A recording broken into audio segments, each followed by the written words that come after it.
What's going on? It's Sean Solo 8, and today I'll be going over another Star Wars The Vintage Collection action figure review. Today from Star Wars The Mandalorian, we'll be going over the Dark Trooper, which is pretty much a deluxe when it comes in these boxes. Maybe this is what they were going to go with all the time in the future. I'm not too sure. Now, I've had this in my collection for quite a few months probably, and I only picked up one. I do have the battle damage one in the box set from, I think it was San Diego Comic-Con exclusive, and I will be opening that. Maybe it was a PulseCon exclusive, not too sure, but you can see in package, it looks pretty cool. It shows you everything that you get. You get the little flames coming out of the boots up there on the top, which looks super cool. So you get these little trays that can charge your Dark Trooper, which I think that's pretty awesome. Of course, the idea was to buy multiples of these, but I'm going to stick with just the one for now. On the side of the package, you get an image of your Dark Trooper. On the bottom, you just get a barcode with a bunch of warning labels and all kinds of product information. On this side, you get a pretty darn cool image of your Dark Trooper doing his little punch motion when he smashed Mando's head into that wall. On the back, it just says the Mandalorian Dark Trooper. And down on the bottom left, you can actually see the flames, the rifle, and he gets extra hands. Ooh, that's pretty cool. What is going on with the vintage collection? How come we're not getting this in the Black Series? But without further ado, let's open this guy up and let's take a closer look. Boom! We have the Dark Trooper out of the package with all the accessories on display. I already have him holding his gun, which looks really, really cool.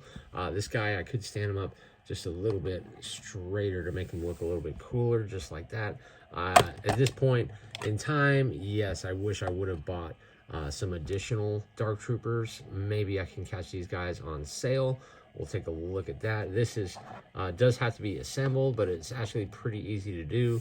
And of course, yeah, he looks really cool just holding his gun just like that. Imagine having a bunch of these, how cool that would be. I know I bought 2 of the Black Series. I should have picked up 2 of these, but I do have battle damage version in box still that came with Mando, Moff Gideon, and Grogu, which was the exclusive set. And we will try that. But let me try these little flames on his feet and see how that looks. And then here is your Dark Trooper on a Mafex flight stand, which actually fits really, really cool. And you can see, yeah, you can get him like looking where he's going, and with those flames coming out of his boots, it looks very, very cool. So bravo on that, that's for sure. Let me give you guys a close-up on how it looks with the flames, because I think it looks pretty cool, and they fit into his feet really well. So you do get like 2 sets of peg holes on there. But yeah, looks great.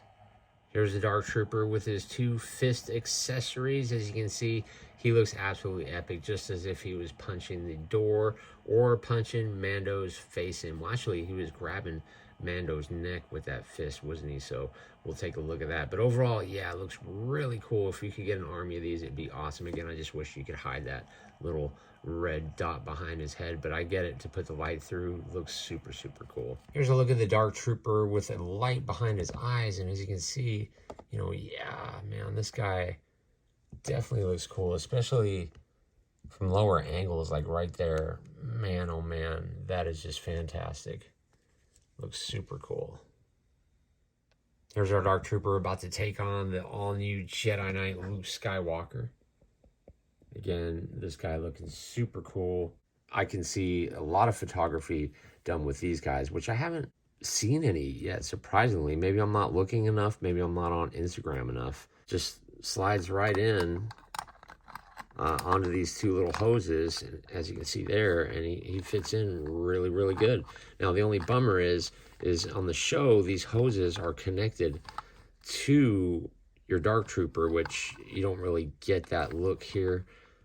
But overall, you know, I think it is cool for what it is. 3.75, you know, it's definitely better than the Black Series version. But let's talk more about this guy. Ooh, those eyes look really good. You can almost see through them. Yeah, look on the back, there's like a little light hole there. Now, I don't know if they had light holes on the back of them in the show. Shoulder pauldrons do have a slight wiggle in there, and the head does have a slight side-to-side movement. It does tilt back and forth. Looks like there's actually a neck joint in there. So is this the future of TVC? If we get that, that'll be great. But yeah, that head looks great.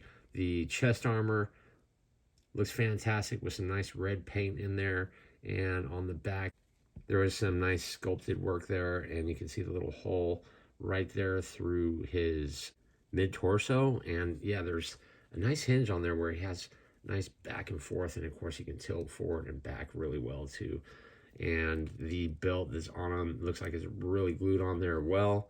And the legs are, yeah, they're on the joints that we do like, which is the ball and peg, and enables him to kick out really far, kick up really good too, and kicks back extremely well. There is an upper swivel cut too, which is just fantastic. And you can see on the interior there's some nice sculpted work also. Now the knee, this one is having a little bit of trouble, bends up a little bit more than, well, just about 90 degrees.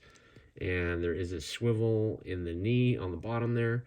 The sculpt work looks fantastic. Both shins are different. Got a nice hinge on the foot, and there's also a really nice rocker on there. So yeah, they did fantastic on this guy, that's for sure. Arms, they pop up about that high. Looks like they do pop up to about right there. There feels like a wiggle. I don't think it's a butterfly joint in there, but there is a little bit of a wiggle. No upper swivel cut yet, and there is rotation in that elbow also. And as for the hands, they just look like they hinge in and out and swivel back and forth. Sculpt work on the interior, his lower torso just looks really, really good. I love how you can see gaps in there. I'm really looking forward to actually picking up more of these guys. Now the hands, they do pop off pretty easy. The pegs are pretty deep, which is really a bonus for the vintage collection because of how thin the pegs are. You do want them to be pretty deep. And then of course you just pop that in and you hear a click and you are good to go. You can see the gun is connected to his leg on the bottom. It just does pop right in there. You can see there's a little hole, which looks pretty cool. Yeah, that gun just pops right in there like that, and it sticks in there really, really well. I think it is cool for what it is. 3.75, you know, it's definitely better than the Black Series version. If you enjoyed today's video, I would definitely appreciate if you could give it a thumbs up. Maybe check out one of these videos up on the screen, and until the next time, I'll see you guys in the next video.